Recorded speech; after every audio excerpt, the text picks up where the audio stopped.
Establishment of the United Nations.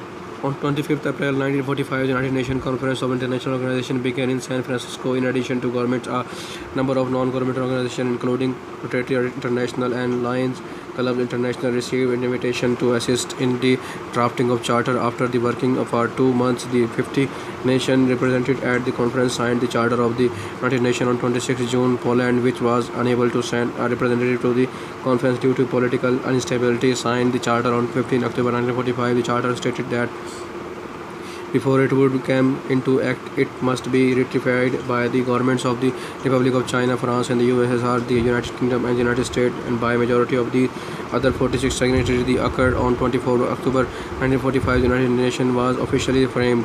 Plague unveiled in 1996 to commemorate the first meeting of the General Assembly.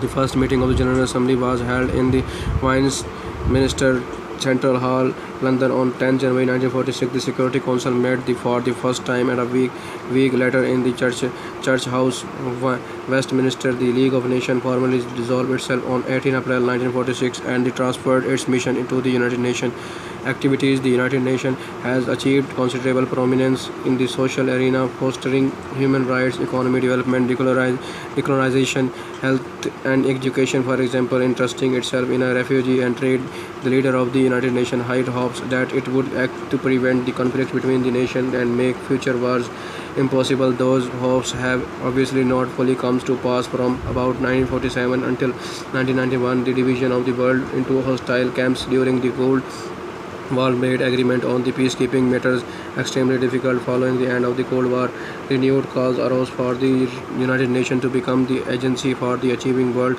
peace and cooperation. As several dozen activity military conflicts continue to rage across the globe, the breakup of the Soviet Union has also left the United States in a unique position of the global dominance, creating a variety of the new problems for the United Nations facilities. Huge complex of the skyscraper or other large buildings interlaced with the trees and garden. The surrounding areas as far as the horizon is filled with the trees and large rivers in the foreground. A grand and a small building site shows that a new construction is underway. In June 1945, the delegates from around the world gather in San Francisco to draft the charter for the United Nations. Potential sites for the United Nations headquarters, including Vienna, Switzerland, Berlin, Quebec, and Netherlands. Before the delegation decided on the headquarters in the United States by December 1945, many U.S. cities vied for the honor of hosting the United Nations headquarters. Sites such as Marin County, California, St. Louis, Boston, Chicago, Fairfield County, City, Westchester County, NY, Flushing Meadows, Corona Park in Queen, Tuskegee, and Oklahoma, and the Black Hills of the South Dakota, Bill Island, and the Detroit, and the site of the Navy Island straddling the U.S.-Canada border was considered as a potential site for the United Nations headquarters. San Francisco, where the United Nations headquarters delegation was held, was favored by Australia, New Zealand, China, and the Philippines due to the city proximity to their countries. The United Nations of many of the ideas of its delegates seriously considered Philadelphia for the headquarters. The city offered to donate land in several select sites, including the Fairmount Park, Andorra, and the Center City, Philadelphia location, which would have placed the headquarters along a mall extending from the Independence Hall to Penn Landing.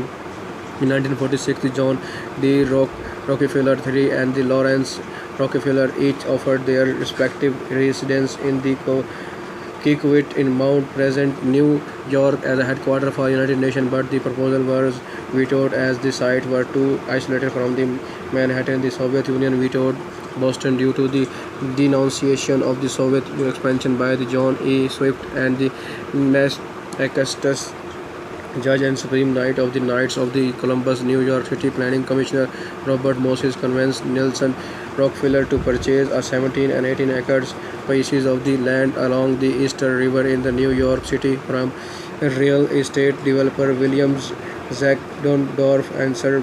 The purchase was funded by the Nelson father John D. Rockefeller and John and Jr. and the Rockefeller family owned the Tudor City apartment across the First Avenue from the Dorf site. The United Nations ultimately chose the New York City site over the Philadelphia after the Rockefeller offered to donate the land along the East River. The United Nations headquarters officially opened on January 1951, although the construction was not formally completed until the October 99 into 1952. Structure and association organization. The basic constitutional makeup of the United Nations has changed little, though the vastly increased membership has altered the functioning of some elements. The United Nations as a whole has generated a rich assortment of the non-governmental organizations and especially bodies over the years, some with a regional purpose, some specific to the various peacekeeper mission and the other global scope and the importance. Other bodies formed prior to the establishment of the United Nations and only subsequently become the associate with it.